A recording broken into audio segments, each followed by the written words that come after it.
హైడ్రా ఫేషియల్లో ఇది last step అనమాట, light therapy. ఇది నా ఫేవరెట్ స్టెప్ అనమాట.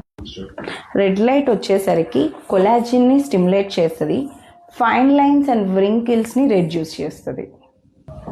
బ్లూ లైట్ వచ్చేసరికి మన ఫేస్లో ఉన్న ఆయిల్ ప్రొడక్షన్ని రెడ్యూస్ చేస్తుంది, యాక్నీ మీద పనిచేస్తుంది.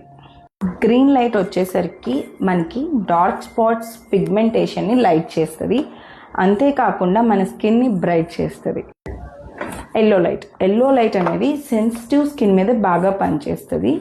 సో సెన్సిటివ్ అంటే మన స్కిన్ రెడ్డిష్ అవుతూ ఉంటుంది కదా, సో దాన్ని కూడా రెడ్యూస్ చేస్తుంది. వైట్ లైట్ వచ్చేసరికి మనం యూస్ చేసిన సీరమ్స్ని డీప్గా స్కిన్లోకి అబ్జర్వ్ అవ్వడానికి యూజ్ అవుతుంది. పర్పుల్ లైట్ వచ్చేసరికి పింపుల్స్, యాక్నీ మీద బాగా వర్కౌట్ అవుతుంది, అంతేకాకుండా యాంటీ ఏజింగ్కి బాగా యూజ్ అవుతుంది. Hydra facial is the best step for your face bring brightness.